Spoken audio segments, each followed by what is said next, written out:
Di Sumsel ini ada sekitar 14,5% dari seluruh kehamilan di Sumsel.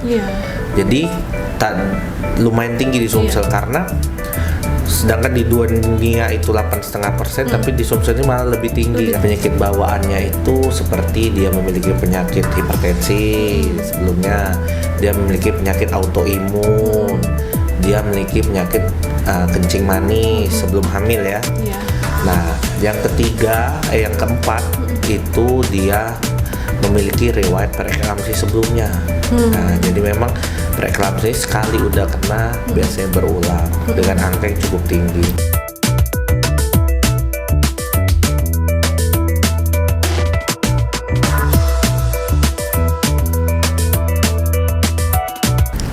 Baik, Assalamualaikum warahmatollahi wabarakatuh. Halo Sobat Sifa dimanapun berada.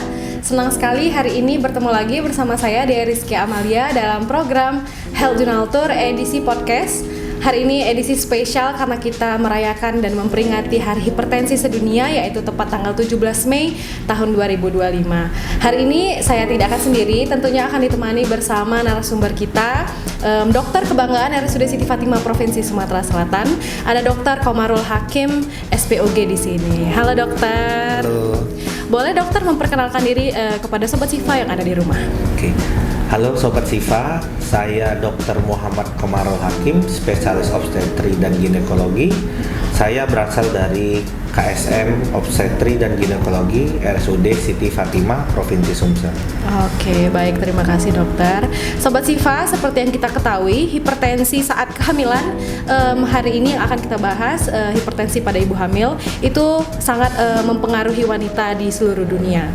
Bahkan menurut data WHO, angka kematian ibu hamil disebabkan oleh hipertensi itu mencapai 14% ya dok, dari keseluruhan kasus ibu hamil yang ada di dunia. Dan hal ini sangat penting juga untuk kita pahami dan kita ketahui ya dok, edukasinya untuk masyarakat yang ada di Sumatera Selatan, khususnya di kota Palembang. Nanti akan lebih kita bahas lebih detail lagi bersama Dokter Komarul.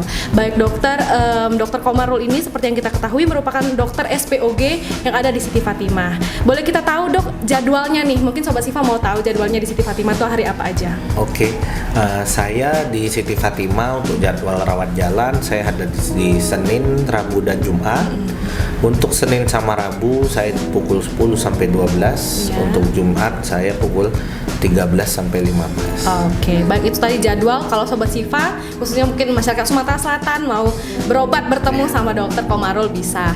Kemudian ini Dokter Komarul ini di Siti Fatimah ini kurang lebih udah 1 tahun ya dok? Iya. Ini masih fresh ini, mungkin Sobat Sifa yang ada di rumah mungkin juga belum terlalu kenal, makanya hari ini kita akan lebih mengenal lagi Dokter Komarul dan edukasinya tentunya. Baik, kita langsung aja dok, hari ini kita akan membahas hal yang sangat penting menurut Dea, apalagi dia juga wanita ya dok. Ini hipertensi pada kehamilan. Oke. Hipertensi pada kehamilan mungkin sebagian masyarakat sudah banyak yang tahu nih dok ya. Oh, darah tinggi gitu nyebutnya, darah tinggi pada kondisi hamil gitu ya dok ya. Nah, jadi mungkin masyarakat Sumatera Selatan atau yang menonton Sobat Sifa masih belum paham juga nih dok, apa itu hipertensi dalam kehamilan. Boleh dijelaskan dokter? Oke. Hipertensi dalam kehamilan itu sendiri, jadi itu adalah peningkatan tekanan darah dari batas normalnya yang terjadi pada saat kehamilan dengan syarat pengukuran minimal 2 kali dalam jarak minimal 15 menit. Oke, jadi peningkatan tekanan darahnya itu harus dilakukan 2 kali, tidak bisa tiba-tiba pengukuran pertama dia tinggi langsung kita sebut oh ini hipertensi. Itu tidak boleh. Itu harus dikonfirmasi lagi. Dan yang membedakan dengan hipertensi biasa, hipertensi dalam kehamilan ini hanya terjadi pada saat kehamilan.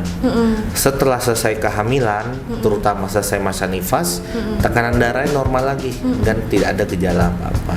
Oke. Baik, itu tadi definisi ya kurang lebih ya dok. Jadi hipertensi kehamilan ini hanya terjadi pada saat kehamilan aja dok? Iya. Orang-orang yang sebelumnya sudah hipertensi duluan nih dok, itu gimana dok? Beresiko berarti dok ya? Kalau orang yang sudah hipertensi duluan, memang beresiko. Dan juga kalau dia hipertensi duluan itu kalau memang dia stabil selama kehamilan itu kita sebut hipertensi kronik namanya. Tapi kalau memang ada beberapa kasus hipertensi sebelumnya, setelah itu dia hamil, pada saat hamil terjadi gangguan organ, nah itu masuk definisi hipertensi dalam kehamilan juga karena diperberat ibaratnya. Nah itu kita kenal dengan superimpus preeklamsi namanya. Nah tapi memang harus dicek juga organ-organ yang lain yang terkena. Oke, baik dok. Nah menurut berdasarkan pengalaman dokter nih, untuk angkanya sendiri hipertensi pada kehamilan yang ada di masyarakat Sumatera Selatan itu gimana dok? Nah sebenarnya hipertensi dalam kehamilan ini di dunia itu lumayan tinggi. Dia ada sekitar 8,5% dari seluruh kehamilan di dunia. Sedangkan di Indonesia itu angka kejadiannya terakhir tahun 2022 dilaporkan dari Kemenkes itu sekitar 128.000 kasus per tahunnya. Sedangkan di Sumsel ini lumayan tinggi juga, Mbak. Di Sumsel ini ada sekitar 14,5% dari seluruh kehamilan di Sumsel. Jadi lumayan tinggi di Sumsel karena sedangkan di dunia itu 8,5%, tapi di Sumsel ini malah lebih tinggi kan. Artinya ya memang banyak di Sumsel ini mungkin faktor-faktor resiko yang menyebabkan hipertensi dalam kehamilan itu sendiri. Oke. Menurut dokter juga kan mungkin udah lama nih dok ya bergelut di bidang obstetrik ginekologi. Banyak dokter yang datang ke dokter itu dengan resiko itu tadi ya dok? Sebenarnya lumayan banyak Mbak. Jadi biasanya paling sering itu pada kehamilan pertama. Oh iya dong. Karena memang kehamilan pertama itu merupakan faktor resiko kan. Oh iya. Dan hipertensi dalam kehamilan ini sebenarnya tidak bisa kita prediksi. Bisa terjadi pada siapa saja. Nah jadi memang harus aware kita. Makanya setiap ANC itu tensi itu sangat penting. Benar. Ini dok, kalau misalnya dok ya, ibu hamil yang sudah preeklamsia di kehamilan pertama, nanti mau rencana program kehamilan kedua, itu pasti sudah preeklamsia atau gimana dok? Nah jadi kan seperti yang saya sebut tadi, faktor risiko preeklamsi sendiri yaitu riwayat preeklamsi sebelumnya. Nah memang saat ibu hamil itu di kehamilan sebelumnya ada preeklamsi, ada risiko sekitar 40% terjadi preeklamsi lagi pada kehamilan selanjutnya. Jadi memang dia meningkatkan risiko terjadi preeklamsi. Makanya pada ibu hamil yang sebelumnya dia ada preeklamsi, harusnya saat dia hamil lagi itu sudah kita lakukan intervensi dari awal. Tindakan-tindakan pencegahan. Seperti itu. Berarti dampaknya juga sangat serius ya dok, 40% dok ya? Iya, peningkatan untuk kehamilan selanjutnya. Jadi benar-benar harus dari awal harus ngomong sama dokternya kalau kehamilan pertama kemarin kondisinya gini-gini gitu kan? Iya. Biasanya kan memang saat ANC pertama kita tanyakan kan, biasanya lengkap kita nanya itu kehamilan sebelumnya gimana Bu? Iya, oke baik dok.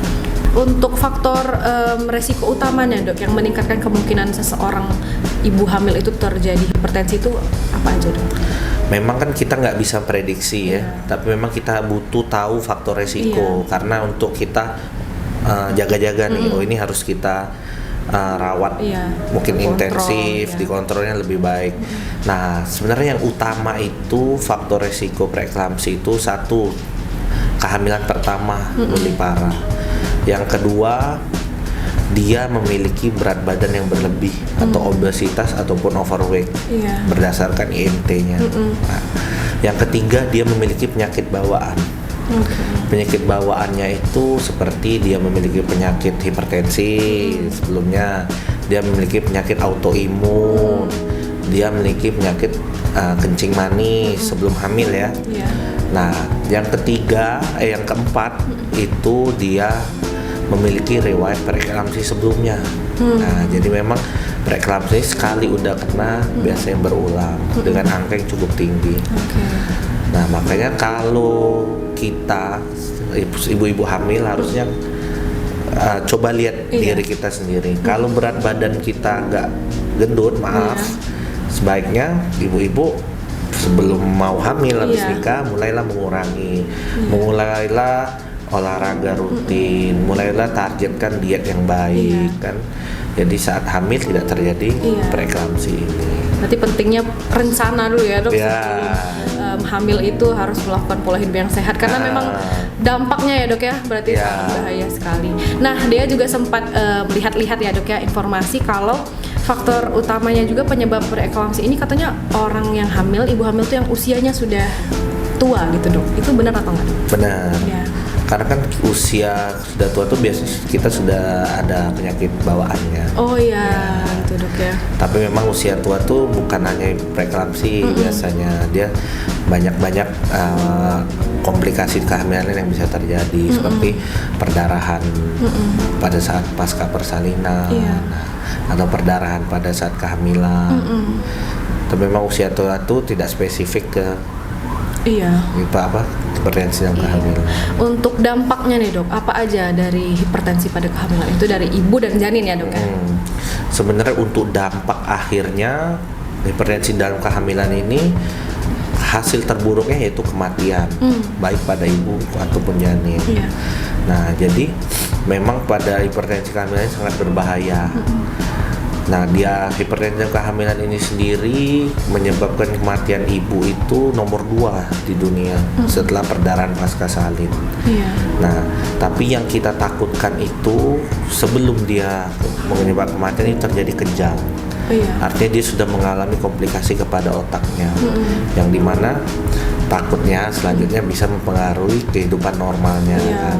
Makanya memang sangat berbahaya.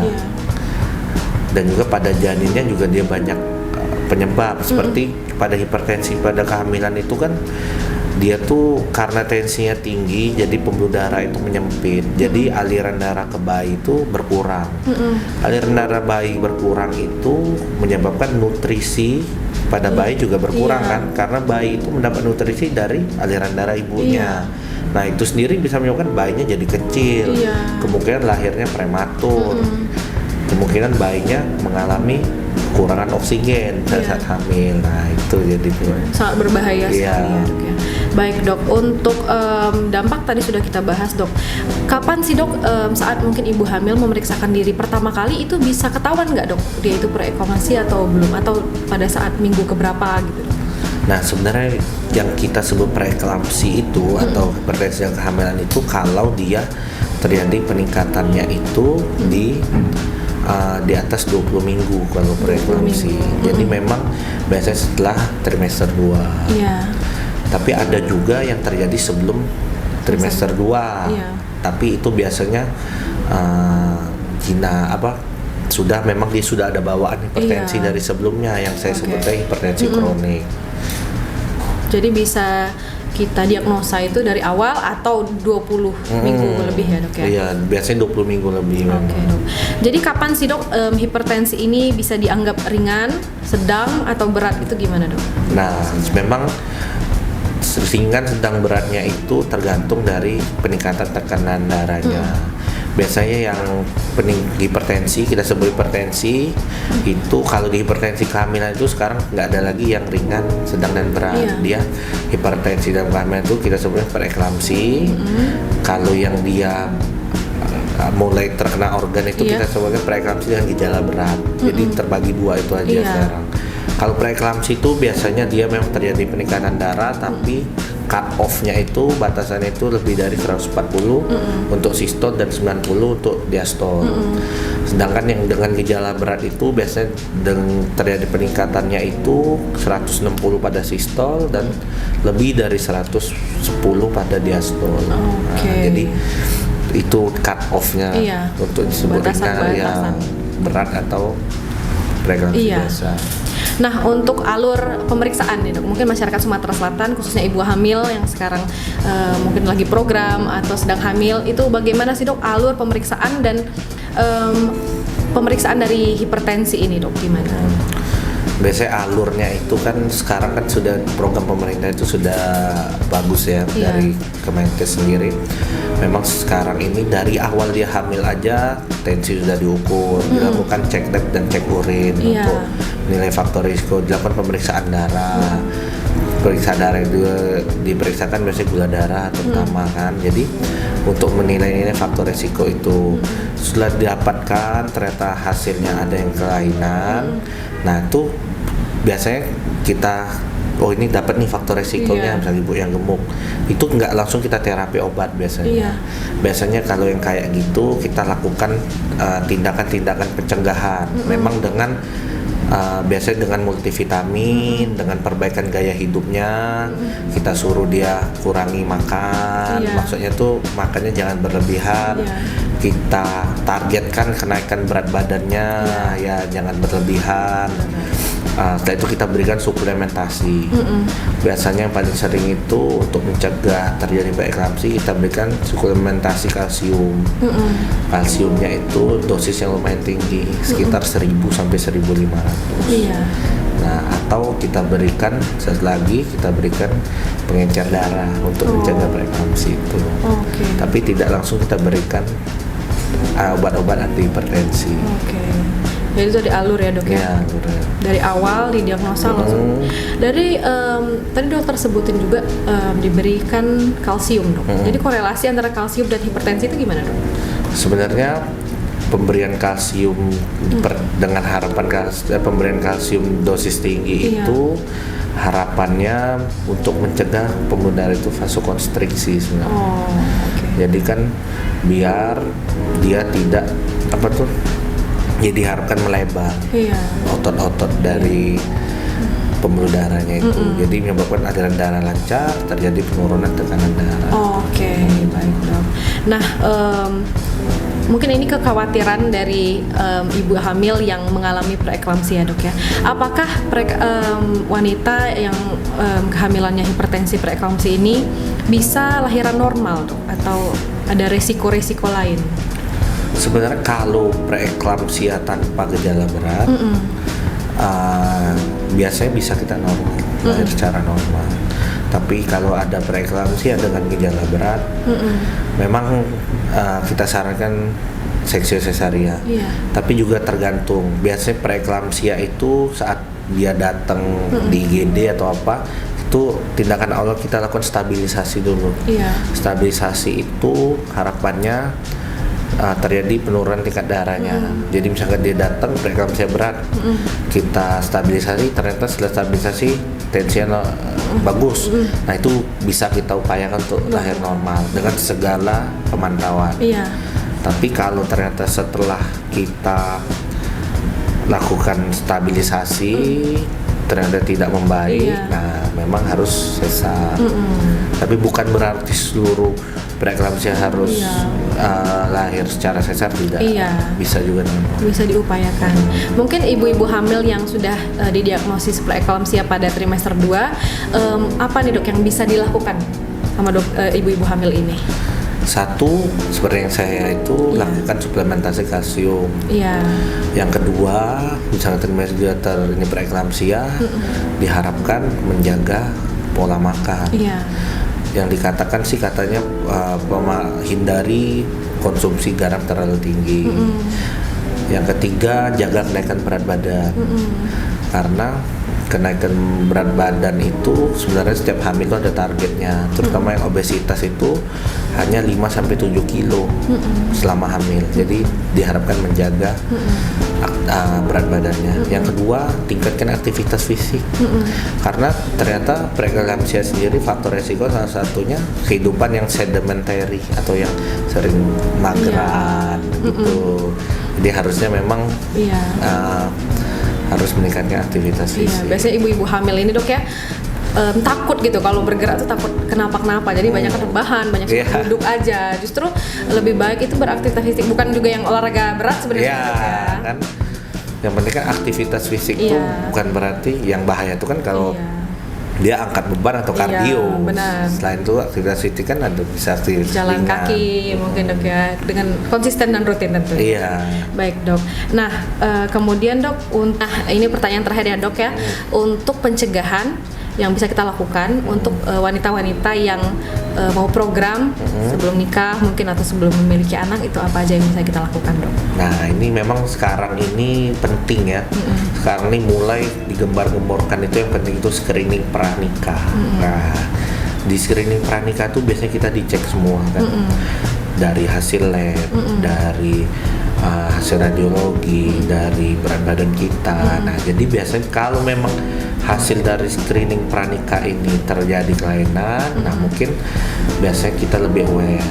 Nah makanya menurut saya memang sekarang sangat penting para ibu hamil itu melakukan screening pranikah, karena screening pranikah inilah yang bisa mencegah nanti terjadi preeklamsi atau tidak, karena bisa dilakukan intervensi lebih dini untuk mencegahnya. Juga penyakit-penyakit yang lain ya dok ya, bisa tidak ketahuan. hanya preeklamsi dan lain-lain. Oke dok, jadi memang Sobat Sifa sangat penting untuk kita ketahui, khususnya ibu hamil harus memeriksakan diri ya dok, dari trimester awal secara rutin ya dok. Disarankan 4 kali ya dok ya? Ya, untuk sebenarnya minimal 4 kali. Tapi sebenarnya kalau dari WHO itu sebaiknya paling bagus itu sebenarnya saat trimester 1 setiap bulan, trimester 2 setiap bulan, trimester 3 itu sebaiknya 2 minggu. 2 minggu sekali. Tapi pada pasien dengan preeklamsi harusnya malah lebih cepat. Disarankan setiap 2 minggu. Lebih rutin ya dok ya? Oke. Baik Sobat Sifa, ibu-ibu hamil di luar sana khususnya jangan lupa untuk memeriksakan diri saat kehamilan ya dok, karena sangat penting sekali untuk mendeteksi bukan hanya preeklamsi ya sebenarnya dok, dari resiko-resiko lain yang kita takutkan terjadi di kedepannya. Baik dokter, terima kasih. Mungkin yang terakhir dok, ada nggak pesan untuk Sobat Sifa yang ada di rumah? Oke, untuk Sobat Sifa sebaiknya kita aware terhadap kesehatan kita sebelum hamil.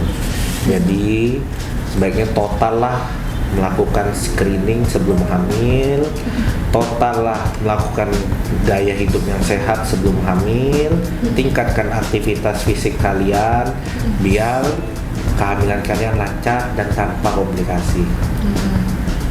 Baik, terima kasih dokter. Baik Sobat Sifa, mungkin itu tadi obrolan singkat yang sangat penting sekali untuk diketahui untuk khususnya wanita dan ibu-ibu hamil yang ada di Sumatera Selatan, khususnya sangat inspiratif dan edukatif sekali. Terima kasih untuk narasumber kita hari ini yang menyempatkan waktunya dok untuk mengedukasi Sobat Sifa yang ada di rumah. Kemudian terima kasih juga untuk Sobat Sifa yang selalu hadir menyaksikan program Health Journal Tour. Sobat Sifa, seperti yang kita ketahui, memang hipertensi pada ibu hamil itu bukan hal sepele ya dok. Jadi hal ini memang dikatakan bisa datang tiba-tiba juga enggak sebenarnya. Tapi benar-benar harus kita lihat dari awal kehamilan. Maka dari itu pentingnya untuk kita selalu melakukan pemeriksaan dari awal kehamilan hingga akhir kehamilan untuk menjaga kesehatan ibu dan janinnya. Jadi Sobat Sifa yang ada di rumah, kehamilan itu bukan hanya tanggung jawab dari ibunya, tetapi seluruh anggota keluarga, khususnya peran suami mungkin ya dok, untuk mendukung kesehatan ibu dan bayinya. Jadi Sobat Sifa yang ada di rumah, jangan ragu untuk datang ke RSUD Siti Fatimah Provinsi Sumatera Selatan untuk melakukan pemeriksaan kesehatan dan pengobatan, karena di RSUD Siti Fatimah sudah melayani poliobgyn yang nantinya akan memberikan pelayanan terbaik untuk masyarakat Sumatera Selatan. Baik Sobat Sifa yang ada di rumah, jangan lupa untuk selalu mengikuti YouTube channel kami di RSUD Siti Fatimah Provinsi Sumatera Selatan, dan jangan lupa untuk selalu mengikuti sosial media kami di Instagram RSUD Siti Fatimah Provinsi Sumatera Selatan. Akhir kata, saya Dea Rizky Amalia pamit undur diri. Mohon maaf jika ada kata-kata yang salah. Saya mohon maaf. Saya akhiri, wassalamualaikum warahmatullahi wabarakatuh. RSUD Siti Fatimah Provinsi Sumatera Selatan, we protect.